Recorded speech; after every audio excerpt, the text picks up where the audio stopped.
दोस्तों, आप सभी का स्वागत है हमारे इस नई वीडियो में। आज हम लोग देखने वाले हैं कक्षा 12वीं की सब्जेक्टिव क्वेश्चन बायोलॉजी का, जो कि बोर्ड परीक्षा 2026 में आने की पूरी रूप से संभावना है। तो आप सभी से मेरा यह रिक्वेस्ट है कि आप इस वीडियो को बिना स्किप किए हुए अंत तक हमारे साथ बने रहें। तो चलिए दोस्तों, हम लोग क्वेश्चन को स्टार्ट करते हैं। पहला क्वेश्चन देखते हैं। पहला क्वेश्चन दिया हुआ है, इंटरफेरॉन क्या होता है? पूछ रहा है इंटरफेरॉन क्या होता है। तो इंटरफेरॉन एक प्रोटीन है। इंटरफेरॉन क्या है? एक प्रोटीन है जो विषाणु संक्रमित कोशिका द्वारा स्रावित होता है। इंटरफेरॉन क्या है? एक प्रोटीन है जो कि विषाणु संक्रमित कोशिकाओं के द्वारा स्रावित होता है। यह क्या करता है? यह असंक्रमित कोशिका, मतलब जो कोशिका अच्छा है, बढ़िया है हमारे शरीर में, उसको वायरस संक्रमण से बचाने में सहायता करता है। क्या करता है? उसको बचाने में सहायता करता है। तो इंटरफेरॉन का मतलब आप लोग समझ गए होंगे। इंटरफेरॉन का अर्थ होता है कि यह जो असंक्रमित कोशिका है जो हमारे शरीर में उपस्थित हैं, उसको संक्रमित होने से बचाने का कार्य करता है इंटरफेरॉन। चलिए दोस्तों, हम लोग बढ़ेंगे नेक्स्ट क्वेश्चन पे। नेक्स्ट क्वेश्चन है, बायोपायरेसी क्या है? यह आपके बिहार बोर्ड के 2026 के परीक्षा के लिए बहुत ही इंपॉर्टेंट होने वाला है। बायोपायरेसी क्या है? बायोपायरेसिस क्या है? तो देखेंगे इसको, जब कोई बहुराष्ट्रीय कंपनी या संगठन किसी अन्य राष्ट्र के जैविक संसाधनों पर बिना अनुमति के उपयोग करता है तो उसे बायोपायरेसिस कहते हैं। तो इसका मतलब आप लोग समझ गए होंगे कि जब कोई देश किसी दूसरे देश के कोई भी क्षेत्र में कब्जा कर ले, उसे अपना उपयोग करे, तो उसी क्या कहते हैं? बायोपायरेसिस कहते हैं। देखेंगे हम नेक्स्ट क्वेश्चन। नेक्स्ट क्वेश्चन है हमारा, डार्विनवाद क्या है? डार्विनवाद पूछ रहा है क्या है। तो जैसे डार्विन एक नामक वैज्ञानिक थे, उन्होंने पूरे विश्व का भ्रमण किया था। उन्होंने बताया था कि प्रजाति समय समय पर पर्यावरण के अनुकूल अपने क्या करते हैं? विभिन्नता उनमें आती है, अपने आप को विकसित करते हैं। क्या करते हैं? जो कोई भी प्रजाति है वो पर्यावरण के अनुकूल विकसित होते हैं और समय समय पर अपने आप में बदलाव करते रहते हैं। उसे ही क्या कहा गया? डार्विनवाद का सिद्धांत कहा गया। डार्विन ने जो सिद्धांत दिया था उसमें मेन था योग्यतम की उत्तरजीविता। क्या था दोस्तों? योग्यतम योग्यतम की उत्तरजीविता था। इसका मतलब यह हुआ कि डार्विन साहब ये बताए थे कि कोई भी जीव समय समय पर अपने आप में बदलाव करता है, मौसम के हिसाब से अपने आप को परिवर्तित करता है। अगर जो जीव अपने आप को परिवर्तित नहीं करेगा, वह उसका सर्वनाश हो जाएगा। वह तो चलिए दोस्तों, इसको देखते हैं। डार्विनवाद चार्ल्स डार्विन द्वारा दिया गया प्राकृतिक चयन का सिद्धांत है। क्या है? प्राकृतिक चयन का सिद्धांत है।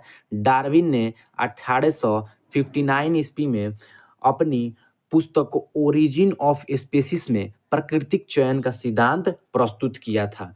किसका सिद्धांत प्रस्तुत किया था? प्राकृतिक चयन का सिद्धांत प्रस्तुत किया था। किस पुस्तक में? ओरिजिन ऑफ स्पीसीज पुस्तक में। ये आपको ध्यान रखना है, किस पुस्तक में किए थे। चलिए दोस्तों, अब नेक्स्ट क्वेश्चन की ओर बढ़ते हैं। नेक्स्ट क्वेश्चन है, अमीबियासिस क्या होता है? तो दोस्तों, पहले इसको आंसर देखने से पहले हम लोग समझ लेंगे कि अमीबियासिस क्या होता है। तो अमीबियासिस एक ऐसा रोग होता है जो कि आंत में संक्रमण होता है। इसमें क्या होता है? आंत का संक्रमण होता है। जो आंत हमारा है वह संक्रमित हो जाता है। तो इसका कारण क्या होता है? तो इसका कारण हिस्टोलिटिक नामक परजीवी होता है। क्या होता है? हिस्टोलिक नामक परजीवी होता है। क्या होता है? हिस्टोलिक नामक परजीवी होता है, जिसके कारण से क्या होता है? जिसके कारण से अमीबियासिस होता है। हिस्टोलिक नामक परजीवी के कारण से होता है। मुख्य रूप से ये किसके कारण से होता है? यह दूषित जल, जो दूषित पानी है, खराब पानी है और खराब भोजन है, उसके सेवन से हमको अमीबियासिस हो जाता है। यह जब दूषित जल और दूषित खाना हमारे पेट के अंदर जाता है तो हमारे आंत में फोड़े बन जाते हैं। क्या होते हैं? फोड़े बन जाते हैं। इसे ही अमीबियासिस कहा जाता है। हमारे पेट में ऐंठन होने लगती है, दर्द होने लगता है, वजन धीरे धीरे कम होने लगता है, बुखार रहता है। यही सब इसके लक्षण है। देखिए इसका आंसर क्या लिखा हुआ है। अमीबियासिस आंत में परजीवी संक्रमण से होने वाला रोग है। इसका रोग जनक जो होता है वो हिस्टोलिटिक क्या होता है? परजीवी होता है।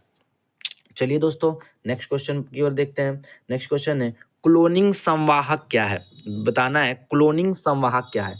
क्लोनिंग संवाहक डीएनए का अणु है। क्या है? डीएनए का अणु है जो बाह्य डीएनए को परपोषी कोशिका में ले जाकर रिप्लिकेशन कराता है। क्या कराता है? रिप्लिकेशन कराता है। मुख्य संवाहक है जो वो प्लाज्मिड है और बैक्टीरियोफेज है। क्या है? प्लाज्मिड और बैक्टीरियोफेज।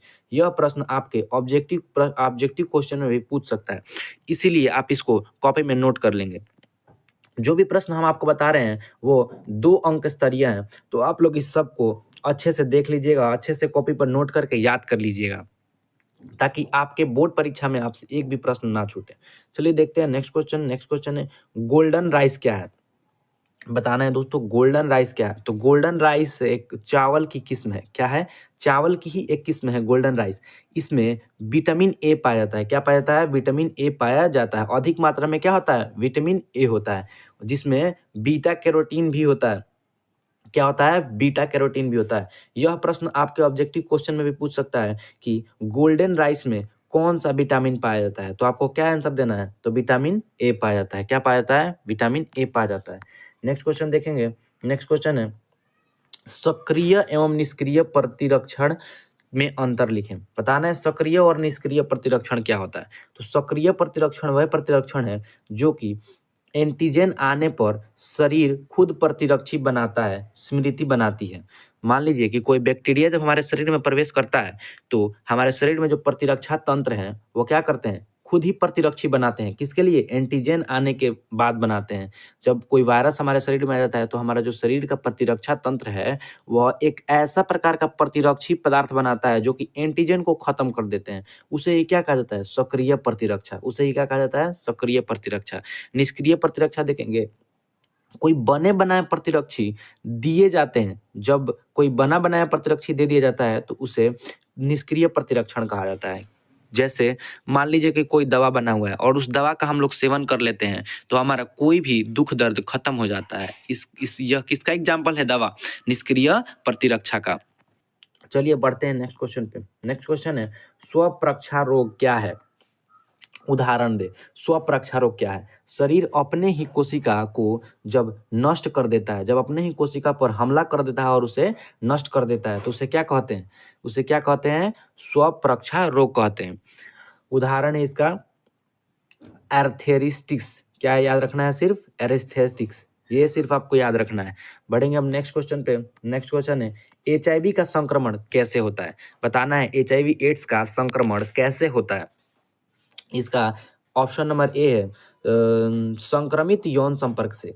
इसका राइट आंसर हो जाएगा संक्रमित यौन संपर्क से और संक्रमित रक्त से।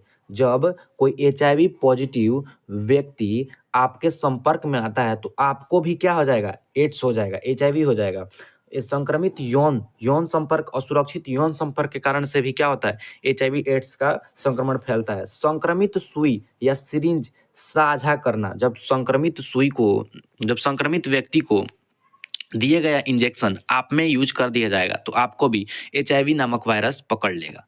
चलिए बढ़ते हैं नेक्स्ट क्वेश्चन की ओर। नेक्स्ट क्वेश्चन है 10 नंबर समजाति तथा समरूपी अंग में अंतर लिखें। बताना है समजाति अंग क्या है और समरूप अंग क्या है। तो समजाति अंग वह है जिसमें संरचना समान रहती है। वैसे अंग जिसकी संरचना तो एक समान रहती है लेकिन उसका कार्य जो है वो भिन्न भिन्न रहता है, अलग अलग रहता है, उसे क्या कहते हैं? समजाति अंग कहते हैं। क्या कहते हैं? समजाति अंग कहते हैं। और इसे अपसारी विकास भी कहा जाता है। इसे अपसारी विकास भी कहा जाता है। दोस्तों मैं ये प्रश्न को इसीलिए इतना शॉर्ट में लिखा हूँ ताकि आपको बिल्कुल भी समझने में और पढ़ने में दिक्कत ना हो। चलिए देखते हैं ये क्या दिया? समरूप। समरूप अंग किसे कहते हैं? संरचना तो जिसकी एक समान हो लेकिन ओकर कार्य जो है अलग अलग हो। जिसकी कार्य अलग अलग हो और संरचना अलग अलग हो और कार्य एक समान हो उसे क्या कहते हैं? अभिसारी विकास कहते हैं। क्या कहते हैं? अभिसारी विकास कहते हैं। तो आप लोग इस प्रश्न को समझ गए होंगे कि समजाति अंग उसे कहते हैं जिसका संरचना जो होता है समान रहता है लेकिन उसका कार्य जो होता है अलग अलग रहता है। इसे अपसारी विकास भी कहा जाता है। समरूप अंग उस अंग को कहते हैं जिसका संरचना तो अलग अलग होता है लेकिन उसका कार्य एक समान होता है, उसे समजाति समरूपी अंग कहते हैं। चलिए बढ़ते हैं नेक्स्ट क्वेश्चन पे। नेक्स्ट क्वेश्चन है वितमल क्या है? यह कैसे हानिकारक है? तो बताना है वित्तमल क्या है। जो नगरों का व्यर्थ जल जिसमें मल मूत्र होता है उसे वित्तमल कहा जाता है, माने वाहित मल भी कहा जाता है इसे। इसे क्या कहा जाता है? वाहित मल भी कहा जा सकता है। यह आपके परीक्षा में हर वर्ष इस टॉपिक से क्वेश्चन रहता ही रहता है, तो आप लोग इसे अच्छे से पढ़ लेंगे। वाहित मल किससे कहते हैं? जो नगरों का जो व्यर्थ जल होता है जिसमें मल मूत्र होता है, यह प्रदूषण का रोग फैलाता है। यह क्या करता है? यह प्रदूषण भी फैलाता है और अनेक प्रकार का रोग भी फैलाता है, वाहित मल। चलिए देखते हैं नेक्स्ट क्वेश्चन। नेक्स्ट क्वेश्चन है प्राथमिक एवं द्वितीय लसिका अंग के नाम लिखिए। बताना है प्राथमिक और द्वितीय लसिका अंग कौन कौन से हैं। तो प्राथमिक लसिका अंग में आ जाएगा हमारा अस्थि मज्जा और थाइमस, अस्थि मज्जा और थाइमस। और द्वितीय लसिका अंग में कौन सा आएगा? प्लीहा, लसिका ग्रंथि और पेयपैंच या टांसिल। जो हमारे गले में होता है उसे ही टांसिल कहा जाता है। समझ में आया दोस्तों? चलिए बढ़ते हैं नेक्स्ट क्वेश्चन की ओर। नेक्स्ट क्वेश्चन है जैव प्रबलीकरण क्या है? जैव प्रबलीकरण क्या है? पादप प्रजनन द्वारा फसलों में पोषक तत्व बढ़ाने की प्रक्रिया को जैव प्रबलीकरण क्या कहा जाता है? क्या कहा जाता है जैव प्रबलीकरण को? तो पादप प्रजनन द्वारा फसलों में पोषक तत्व बढ़ाने की प्रक्रिया को जैव प्रबलीकरण कहा जाता है। जब कोई व्यक्ति अपने फसलों में पैदावार बढ़ाने के लिए उसमें अनेक प्रकार का पोषक तत्व जब डालता है उसे क्या कहते हैं? उसे ही जैव प्रबलीकरण कहते हैं। चलिए दोस्तों आगे बढ़ेंगे हम लोग 14 नंबर क्वेश्चन पे। मधुमक्खी पालन क्या कहलाता है? मधुमक्खी पालन क्या कहलाता है? इसका महत्व लिखना है। बताना है मधुमक्खी पालन क्या होता है। तो मधुमक्खियों के पालने की क्रिया को मधुमक्खी पालन कहा जाता है। एकदम सिंपल सा ही आंसर हो जाएगा। और मधुमक्खियों के पालन की प्रक्रिया को क्या कहा जाता है? पीसी क्लचर भी कहा जाता है। क्या कहा जाता है? PC culture. क्या कहा जाता है दोस्तों? पीसी क्लचर भी कहा जाता है। ये आपको याद रखना है पीसी क्लचर, क्योंकि आपके एग्जाम में यह हर वर्ष प्रश्न पूछता है कि मधुमक्खी पालन को क्या कहते हैं, तो पीसी क्लचर कहा जाता है। तो देखते हैं इसका आंसर क्या लिखा हुआ है। शहद एवं मोम उत्पादन हेतु मधुमक्खियों का पालन कहलाता है मधुमक्खी पालन। तो देखिए शहद के लिए या फिर मोम प्राप्ति के लिए जब हम लोग मधुमक्खियों को पालते हैं तो उसे क्या कहते हैं? मधुमक्खी पालन या पीसी क्लचर कहा जाता है। और जो इस मधुमक्खियों का छत्ता होता है उससे मोम की प्राप्ति होती है और यह मोम हमारे दैनिक जीवन में बहुत ही उपयोगी होता है। मोम से हम लोग विभिन्न प्रकार के ब्रश बनाते हैं। और इसका महत्व देखिए, इसका महत्व क्या दिया है? इसका महत्व है शहद पोषक तत्व है शहद। मोम उद्योग में उपयोगी, उद्योगों के काम में आता है क्या? मोम। चलिए देखते हैं नेक्स्ट क्वेश्चन। यह शायद लास्ट भी क्वेश्चन है हमारे इस वीडियो का।